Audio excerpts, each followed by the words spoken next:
இந்த உக்ரைன் போரின் பொழுது எவ்வாறு அமெரிக்காவும் நேட்டோவும் செயற்பட்டு ரஷ்யாவை துவம்சம் செய்தனவோ அல்லது ரஷ்யாவின் பலத்தை இல்லாமல் செய்தனவோ அது போன்றதற்கு மேலான ஒரு நடவடிக்கை எடுக்கப்படும் என்று சொன்னால் இந்த பிரதேசம் போர்களின் பொழுது முக்கியமானது, கடற்போக்குவரத்திற்கு முக்கியமானது மற்றும் உலகின் இருப்புக்கு தற்போதைய இருப்புக்கு கூட இது ஒரு முக்கியமான பிரதேசமாக இருக்கின்றது. அமெரிக்க ஜனாதிபதி தொடர்ந்து தெரிவித்து வருகின்ற கருத்துக்கள் ஆர்டிக் பிராந்தியத்தில் கூடுதலாக சீனா மற்றும் ரஷ்யாவினுடைய ஆதிக்கம் இருக்கின்றது. அதே போன்று கிரீன்லாண்டையும் இந்த நாடுகள் கைப்பற்றி விடும் என்ற ஒரு அச்சத்தை பல நாடுகள் மத்தியிலும் விதைத்து வருகின்றார். இந்த சூழலில் ஒப்பீட்டளவில் பார்க்கின்ற பொழுது கிரீன்லாண்டில் அவ்வாறான நிலை இல்லை என்ற ஒரு விடயத்தை தெரிவித்திருப்பதோடு கனடா தன்னுடைய அதிரடி நடவடிக்கையாக நவம்பரில் ஆரம்பிக்க இருந்த இந்த தூதரகத்தினுடைய பணியை இப்பொழுது அது திறப்பு விழாவாக வருகின்ற வாரம் நடத்த இருப்பதாக வெளிவிவகார அமைச்சர் தெரிவித்திருக்கின்றார்.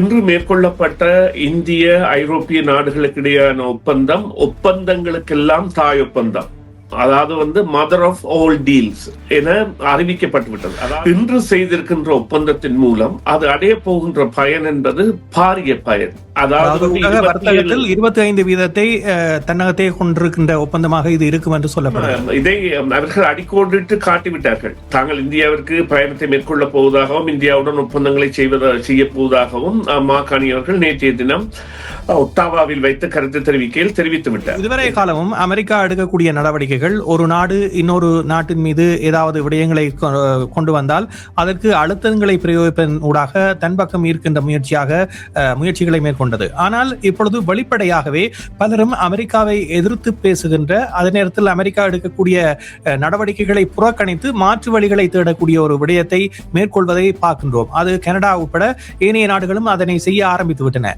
இந்த நிலை நீடித்தால் அமெரிக்காவினுடைய நிலை என்னவாக இருக்கும் என்று நீங்கள் நினைக்கின்றீர்கள்?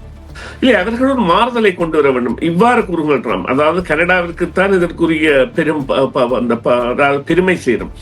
கனடா தான் வழியை திறந்து விட்டது, மற்ற நாடுகள் பின்பற்றுகின்றன. ஆணித்தரமாக கதைத்தல் அல்லது உண்மைகளை தெளிவாக உணர வைத்தல் என்பதை தெரிவித்திருந்தார்கள்.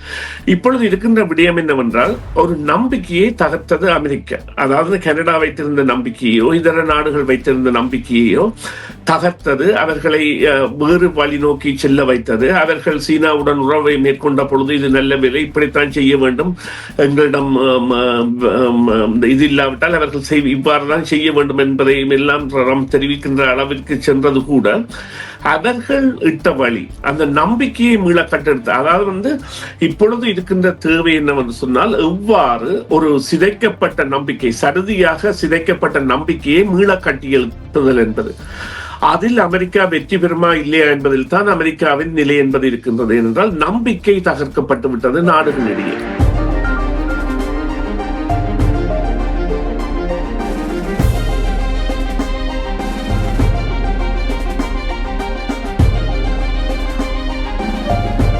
சிஎம்ஆர் தமிழ் FM 101.3 செய்தியின் பின்னணி நிகழ்ச்சியில் சந்திக்கின்றோம். சமகால முக்கிய நிலவரம் தொடர்பாக பேசுகின்ற நிகழ்ச்சியில் இன்று மிக முக்கியமாக கிரீன்லாண்டில் தன்னுடைய தூதரக உறவுகளை வலுப்படுத்தும் நோக்கில் தன்னுடைய தூதரகத்தை கனடா அமைக்க இருக்கின்றது. அடுத்த வாரம் இந்த தூதரகம் திறக்கப்படும் என்று தெரிவிக்கப்பட்டிருப்பதோடு வெளிவிவகார அமைச்சர் அனிதா ஆனந்த் அவர்கள் மிக முக்கியமாக கடற்படையினுடைய பிரசன்ன இருக்கக்கூடிய வகையில் இந்த தூதரகம் திறப்பு விழா இடம்பெறும் என்று அறிவிக்கப்பட்டிருப்பதோடு பூர்வ குடிகளும் இதில் கலந்து கொள்ள இருப்பதாக தெரிவிக்கப்பட்டிருக்கின்றது. இந்த நிகழ்வு என்பது சம்பிரதாயபூர்வமாக நடைபெறுவதோடு ஆர்டிக் பிராந்தியத்தில் சீனா மற்றும் ரஷ்யாவினுடைய தலையீடு அதிகரித்து வருவதாக ட்ரம்ப் தொடர்ந்து தெரிவித்து வருகின்ற நிலையில் இதனுடைய முக்கியத்துவம் குறித்து பலரும் பேசி வருகிறார்கள். அதே நேரத்தில் உலக ஒழுக்கில் ஏற்படக்கூடிய மாற்றங்கள் கண்கூடாக தெரியக்கூடியவையாக மாறிக்கொண்டிருப்பதையும் பார்க்கக்கூடியதாக இருக்கின்றது. அதில் மிக முக்கியமாக சீனாவை நோக்கிய படையெடுப்பு, உலக நாடுகளினுடைய மிக முக்கியமான தலைவர்கள் செல்வது என்பது மிக முக்கியமாக கவனிக்கக்கூடிய ஒரு விடயமாகவும் மாறியிருக்கின்றது. இன்றைய தினம் தன்னுடைய பயணத்தை பிரித்தானிய பிரதமர் ஆரம்பித்திருக்கின்றார். நாளைய தினம் சீன ஜனாதிபதியோடு சந்திக்க இருக்கின்றார். சீனா இன்றைய காலகட்டத்தில் தவிர்க்க முடியாத ஒரு நாடு என்ற ஒரு விடயத்தை பிரித்தானிய பிரதமரும் தெரிவித்திருக்கின்றார். காணி ஆரம்பித்த இந்த பயணம் என்பது இப்பொழுது உலக நாட்டு தலைவர்களுடைய வருகையோடு சீனாவை மேலும் ஒரு முக்கிய புள்ளியாக வெற்றியாக இந்த உலகில் அரங்கேற்றுவதற்கான முயற்சியாக பார்க்கப்படுவதோடு அமெரிக்காவை புறந்தொள்ளுகின்ற ஒரு விடயமாகவும் இது மாறிக்கொண்டிருப்பதை பார்க்கக்கூடியதாக இருக்கின்றது. மறுபுறத்தில் ஐரோப்பிய ஒன்றியத்துடனான ஒப்பந்தத்தில் இந்தியா ஒரு மிகப்பெரிய மைல்கல்லை எட்டியிருக்கின்றது. 20 ஆண்டுகளாக இடம்பெற்ற பேச்சுவார்த்தைகள் இப்பொழுது ஒரு நல்ல பயனை தந்திருப்பதாக தெரிவிக்கப்படுவதோடு சுதந்திர வர்த்தக ஒப்பந்தம் என்பது காய்ச்சாத்திட்டிருப்பதன் மூலமாக ஐரோப்பிய நாடுகளான 27 நாடுகளுக்கு இந்தியாவினுடைய வர்த்தக உறவு என்பது விரிவடைந்து செல்கின்ற ஒரு நிலை ஏற்பட்டிருக்கின்றது. இன்றைய காலகட்டத்தில் இதுவும் ஒரு முக்கிய புள்ளியாக பார்க்கப்படுகிறது. ஏற்கனவே அமெரிக்கா பல நாடுகளையும் மிரட்டி தன்னுடைய விடயங்களை சாதிக்க நினைத்த விடயம் என்பது இதன் ஊடாக தகர்க்கப்பட்டிருப்பதாகவே பலரும் நோக்குகின்றார்கள். இந்த விடயத்தில் அமெரிக்கா தன்னுடைய நகர்வை எவ்வாறு மாற்றியமைக்கப் போகின்றது என்ற கேள்வியும் எழுகின்றது. இது குறித்த விடயங்கள் தான் இன்றைய நிகழ்ச்சியில் பேச இருக்கின்றோம். இப்பொழுது ஆய்வாளர் சுரேஷ் தர்மா இணைந்திருக்கின்றார். அவரை சந்திக்கின்றோம். வணக்கம் சுரேஷ். வணக்கம் ராம். வணக்கம் நேயர்களே. ஆமாம், அமெரிக்க ஜனாதிபதி தொடர்ந்து தெரிவித்து வருகின்ற கருத்துக்கள் ஆர்டிக் பிராந்தியத்தில் கூடுதலாக சீனா மற்றும் ரஷ்யாவினுடைய ஆதிக்கம் இருக்கின்றது. அதே போன்று கிரீன்லாண்டையும் இந்த நாடுகள் கைப்பற்றி விடும் என்ற ஒரு அச்சத்தை பல நாடுகள் மத்தியிலும் விதைத்து வருகின்றார். இந்த சூழலில் ஒப்பீட்டளவில் பார்க்கின்ற பொழுது கிரீன்லாண்டில் அவ்வாறான நிலை இல்லை என்ற ஒரு விடயத்தை தெரிவித்திருப்பதோடு கனடா தன்னுடைய அதிரடி நடவடிக்கையாக நவம்பரில் ஆரம்பிக்க இருந்த இந்த தூதரகத்தினுடைய பணியை இப்பொழுது அது திறப்பு விழாவாக வருகின்ற வாரம் நடத்த இருப்பதாக வெளிவிவகார அமைச்சர் தெரிவித்திருக்கின்றார். இந்த தூதரகம் அமையப்பெறுவது என்பது தற்போதைய சூழ்நிலையில் எவ்வாறான ஒரு விடயத்தை உலகுக்கு சொல்ல வருகிறது? நிச்சயமாக, அதாவது டொனால்ட் ட்ரம்ப் அவர்கள் தான் எடுத்த முடிவு, கிரீன்லாந்து தொடர்பாக எடுத்த முடிவை எடுத்து கனடா எடுத்த முடிவு, அங்கே ஒரு கன்சுலேட், இதை தூதரகம் என்பதை விட அதில் 2ஆம் நிலையான துணை தூதராலயம் அல்லது கௌரவ தூதராலயம் என்று கூறலாம், அவ்வாறான ஒன்றை அமைப்பதற்காக அனுமதியை பெற்றிருந்தது. அது இன்னொரு நாட்டுடன் இணைந்து செயற்படுவதாகத்தான் ஆரம்பத்தில் இருந்த பொழுதும் இன்னொரு நாட்டின் பணிமணியுடன் இப்பொழுது அவர்கள் அதை விரிவுபடுத்தி தூதரகத்தை துறப்பதுடன் அத்தோடு ஒரு கடற்படை கப்பலின் பிரசன்னத்தையும் அங்கே வைக்கப் போகின்றார்கள்.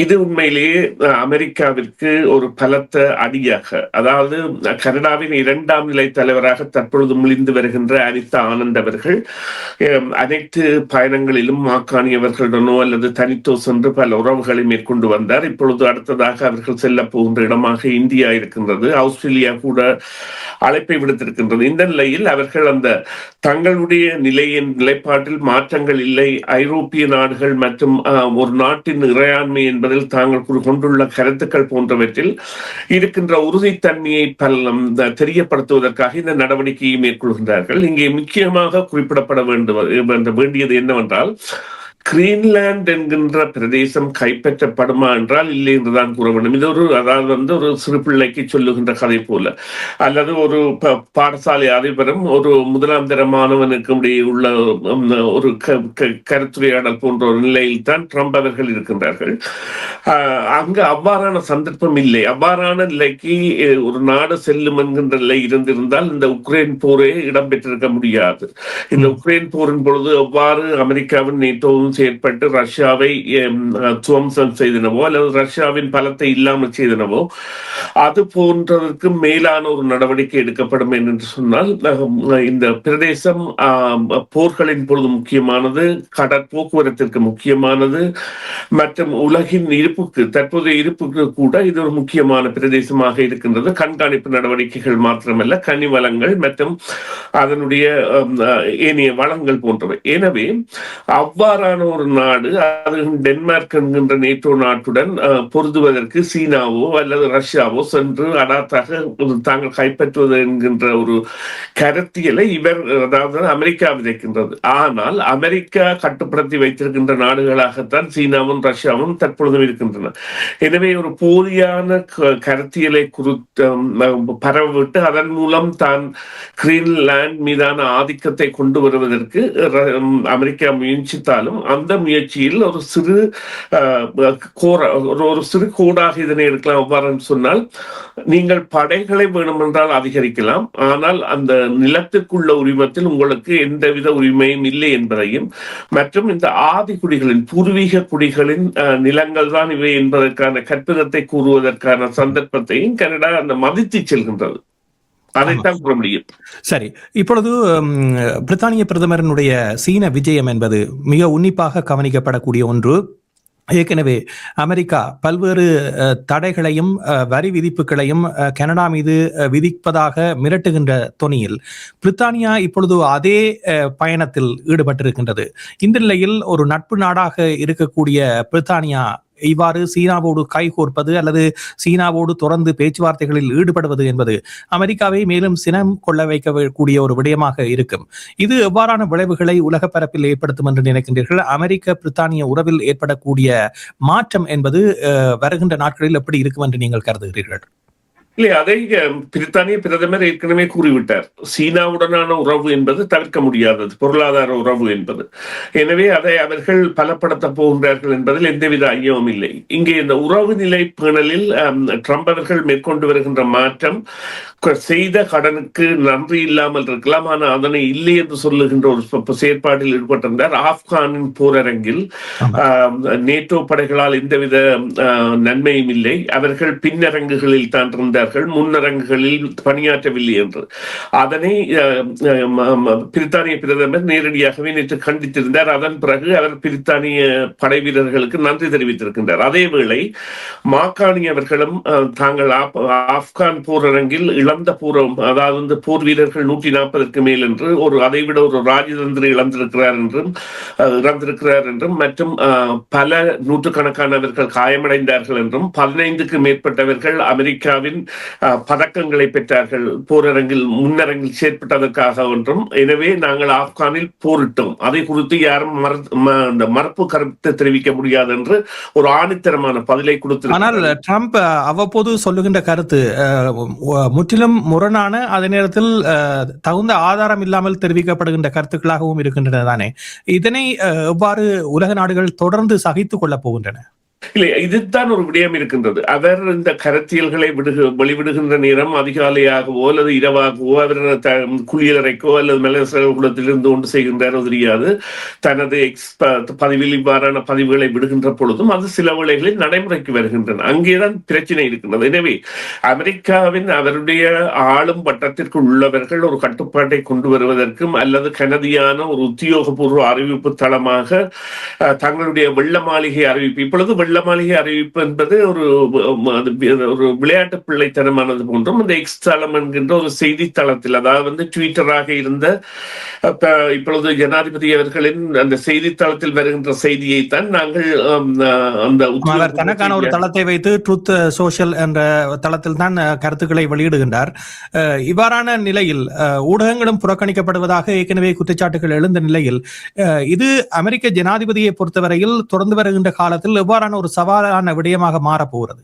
இல்லை, அவருடைய பதவி நிலை மற்றும் அவருடைய ஆரோக்கிய நிலை என்பது குறித்து அமெரிக்கா ஆராய வேண்டிய ஒரு கட்டத்திற்கு தள்ளப்படும் என்று நினைக்கின்றனர். இப்பொழுது அவர் அந்த எக்ஸிகியூட்டிவ் பவர் என்கின்ற ஜனாதிபதிகள் தேவையின் பொழுது எடுக்கின்ற ஒரு எக்ஸிகியூட்டிவ் பவர் என்பதை அதிகமாக பாவித்த ஒருவராக மாறி 110க்கு மேற்பட்ட எக்ஸிகியூட்டிவ் ஓர்டர்ஸ் அவர் விட்டிருக்கின்றார். அந்த ஓர்டர்ஸை பார்த்தீர்கள்னா சிலது நகைப்புக்கிடமான உத்தரவுகள், அதாவது குளியலறையின் ஷவரை மாற்றுவதற்கு கூட ஒரு எக்ஸிகியூட்டிவ் ஓர்டர் விட்டிருந்தார்.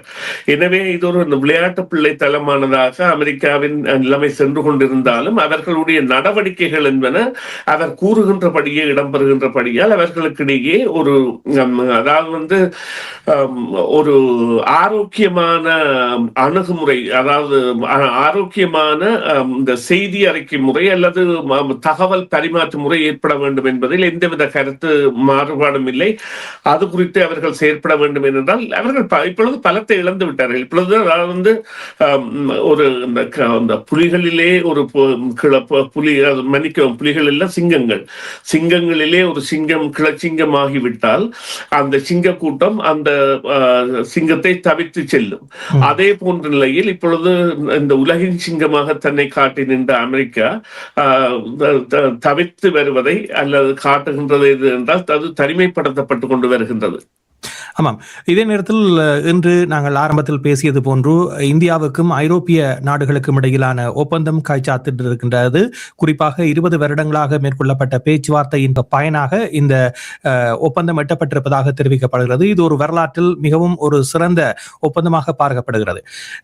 உலக நாடுகளினுடைய முக்கிய நாடுகள் குறிப்பாக கனடா, பிரித்தானியா, ஜெர்மனி போன்ற நாடுகள் சீனாவின் பக்கம் சார்ந்திருக்கக்கூடிய ஒரு நிலை தென்படுகின்ற பொழுது இந்தியா ஒரு தனித்துவமான முடிவை எடுத்து பல்வேறு வித்தியாசமான அணுகுமுறைகளை மேற்கொள்வதை பார்க்கக்கூடியதாக இருக்கின்றது.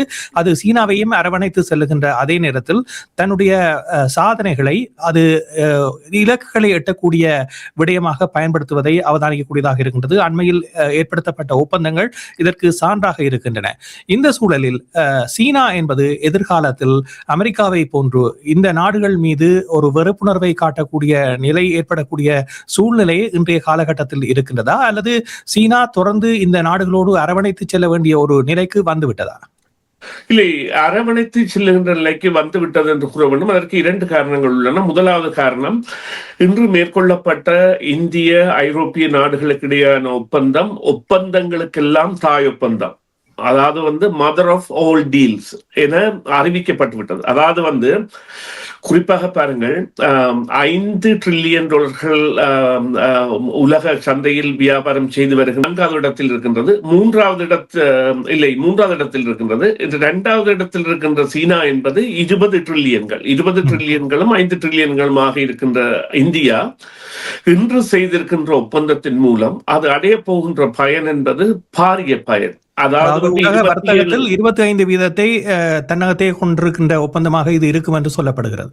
அதுதான் உண்மை. அதாவது 27 நாடுகளில் திறந்த பொருளாதாரம், free rate agreement, free rates, அதாவது சுதந்திர வர்த்தகம் என்பது எவ்வாறு அமையும் என்றால் வரிகள் இல்லாமல் செய்யப்படும் அல்லது வரிகள் அதீதமாக குறைக்கப்படும். அதைவிட போய் வருகின்ற பொருட்களுக்கு கட்டுப்பாடுகள் இருக்காது. இப்பொழுது பார்த்தீர்களானால் ஐரோப்பிய கார்களின் சந்தை என்பது இந்தியாவில் பெரிதாகிவிடும். விலை இல்லை என்ற அளவு குறைந்துவிடும். அங்கே அவர்களுக்கு விதிக்கப்பட்ட வரிகள் என்பன எல்லாம் இல்லாமல் செய்துவிடும். அதே போன்று இந்தியாவின் பொருட்கள் என்பன தாராளமயமாக சகல இந்த 27 நாடுகளிலும் கிடைக்கப் போகின்றன. எனவே இந்த இந்தியா திறந்திருக்கின்ற சந்தையின் மூலம் அது அடைந்திருக்கின்ற வளர்ச்சி என்பது ஒரு அதீத வளர்ச்சி. அதைத்தான் அவர்கள் மதர் ஆஃப் ஆல் டீல்ஸ் என்று கூறுகின்றார்கள். இது அமெரிக்காவிற்கு பெரிய அடி என்பதையும் விட 2வதாக நான் குறிப்பிட வேண்டிய காரணமாக இருந்தது, சீனா இந்தியாவுடன் ஒத்துப்போகின்ற ஒரு தன்மைக்கு வரப்போகின்ற ஒரு காலகட்டமாக இதை மாற்றிய பெருமையும் அமெரிக்காவுக்கு இருக்கின்றது. சரி, இந்த நேரத்தில் மாகாணி அவர்கள் மார்ச் மாதம் இந்தியாவுக்கான பயணத்தை மேற்கொள்ள இருக்கின்றார். இந்த நகர்வு என்பது எப்படி இருக்க போகிறது? ஏற்கனவே கனடாவுக்கும் இந்தியாவுக்கும் இடையிலான சற்று முருகல் நிலை இருந்தாலும் கூட அதனை சீர் செய்யும் முயற்சியில் ஒரு ஏர்முகம் காணப்பட்டதாக கூறப்பட்ட நிலையில் பல சந்திப்புகள் ஏற்கனவே வெளிவிவகார அமைச்சருடைய பயணத்தின் போது மேற்கொள்ளப்பட்டிருந்தது. பிரித்தானிய பிரதமரும் அவ்வாறான பயணங்களை மேற்கொண்டிருக்கின்றார். இந்த நிலையில் கனடா இந்தியாவுடனான உறவு வலுவடைகின்ற பொழுது இது உலக பொருளாதாரத்தில் எவ்வளவு மாற்றத்தை கொண்டு வரும் என்று நினைக்கிறேன். இதை அவர்கள் அடிக்கோடிட்டு காட்டிவிட்டார்கள். தாங்கள் இந்தியாவிற்கு பயணத்தை மேற்கொள்ள போவதாகவும் இந்தியாவுடன் ஒப்பந்தங்களை செய்ய போவதாகவும் மாகாணி அவர்கள் நேற்றைய தினம் ஒட்டாவாவில் வைத்து கருத்து தெரிவிக்கையில் தெரிவித்து விட்டார். எனவே அது பெரிய மாற்றம் ஒன்றை கொண்டு வரும், பெரிய சந்தையை திறக்கும். அதாவது இன்று பொருட்களின் விலை கூடுகின்றதற்கான காரணம், இப்பொழுது குறிப்பாக பாருங்கள், ஒரு தோடம்பழத்தை எடுக்க வேண்டுமானால் அமெரிக்காவில் இருந்து இறக்குகின்ற பொழுது வரி என்பதை விட அவர்களுடைய காசின் பெறுமதி என்பது எங்களுடைய காசை விட $1.40 $1 என்பது $1.40 அவ்வாறான தொகை கிட்டதாக இருக்கின்றது நினைக்கின்றேன். நான் வடிவாக பார்க்கவில்லை. இருந்த பொழுதிலும் அவ்வாறான சந்தைகளுக்கு மாற்று சந்தையாக ஆர்ஜென்டினா, பிரேசில் அல்லது கரீபியன் நாடுகள் அல்லது வேறு இடங்களில் இருந்து மெக்சிகோ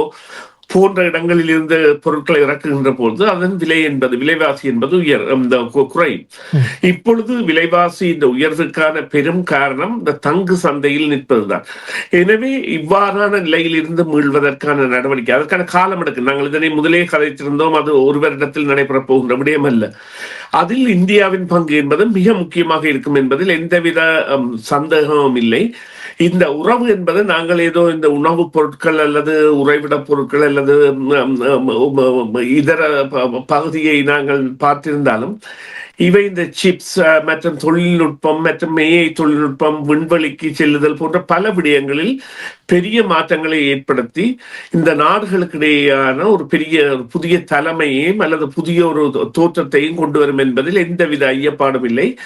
அந்த உறவுகளை அமெரிக்கா இனி தடுக்க முடியாது. அதாவது இதுவரை காலமும் அமெரிக்கா எடுக்கக்கூடிய நடவடிக்கைகள் ஒரு நாடு இன்னொரு நாட்டின் மீது ஏதாவது விடயங்களை கொண்டு வந்தால் அதற்கு அழுத்தங்களை பிரயோகிப்பதன் ஊடாக தன் பக்கம் ஈர்க்கின்ற முயற்சிகளை மேற்கொண்டது. ஆனால் இப்பொழுது வெளிப்படையாகவே பலரும் அமெரிக்காவை எதிர்த்து பேசுகின்ற அதே நேரத்தில் அமெரிக்கா எடுக்கக்கூடிய நடவடிக்கைகளை புறக்கணித்து மாற்று வழிகளை தேடக்கூடிய ஒரு விடயத்தை மேற்கொள்வதை பார்க்கின்றோம். அது கனடா உட்பட ஏனைய நாடுகளும் அதனை செய்ய ஆரம்பித்து விட்டன.